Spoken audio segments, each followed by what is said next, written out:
students, this is question number 13 from new book and question number 14 from old book from chapter Force and Laws of Motion back exercise.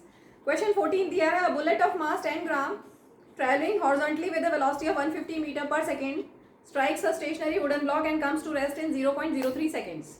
Calculate the distance of penetration of the bullet into the block. Also calculate the magnitude of force exerted by wooden block on the bullet. तो आपके पास मास दिया हुआ है. Initially it was moving with 150 metre per second, और जब वो यहाँ पर वुडन ब्लॉक में स्ट्राइक करेगी उसके बाद धीरे धीरे उसकी स्पीड कम हो जाएगी. स्पीड कम होते होते वो स्टॉप हो जाएगी इन 0.03 सेकेंड्स. तो डिस्टेंस ऑफ पेनिट्रेशन पूछा है, तो पहले हम यू वी और टी से एक्सेलरेशन निकाल लें. एक्सेलरेशन होता है v minus U upon T. Final velocity 0 minus initial velocity 150 metre per second से वो जा रही थी और टाइम है 0.03 सेकेंड्स. 0 को हम छोड़ सकते हैं, ठीक है. अब कैंसिल करेंगे, ये डेसिमल हटेगा, ऊपर 2 0, बाकी 3 से कैंसिल. 3 5 जा 15, minus 50 into 100 that is minus 5000. So acceleration is minus 5000 metre per second square. Acceleration negative क्यों आया? क्योंकि फाइनल वेलोसिटी 0 है, रिटार्डेशन हो रहा है. नेगेटिव एक्सेलरेशन या रिटार्डेशन हो रहा है, ठीक है. इसके बाद अब हमें फाइंड करना है डिस्टेंस.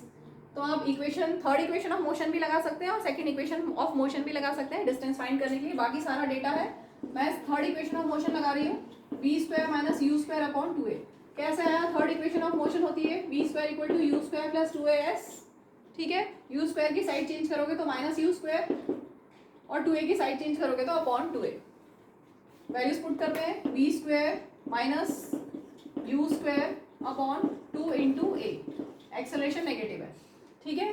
0 स्क्वायर को हम छोड़ दें, क्या बचा? माइनस, ये माइनस माइनस भी कैंसिल कर देते हैं. माइनस कैंसिल हो गया तो 150 इंटू 150 अपॉन 2 इंटू 5000. 2 0 से 2 0 कैंसिल. बाकी कैलकुलेशन है. 5 3 15, 5 10 50, अगेन 5 से 5 3 15, 5 2 10, दैट इज 9/4. डेसिमल में निकालेंगे तो 2.25 मीटर. डिस्टेंस आ गया. अब हमें निकालना है फोर्स. फोर्स होता है मास इंटू एक्सेलरेशन. मास है 10 ग्राम, ग्राम्स को केजी में कन्वर्ट करेंगे 10/1000, और एक्सेलरेशन है माइनस 5000, ठीक है. 3 0 से 3 0 cancel. 10 into minus 5 is minus 50 Newton. क्योंकि नेगेटिव साइन क्यों आया? क्योंकि रिटार्डिंग फोर्स है, ठीक है. एक्सेलरेशन नेगेटिव है इसलिए फोर्स भी नेगेटिव आया.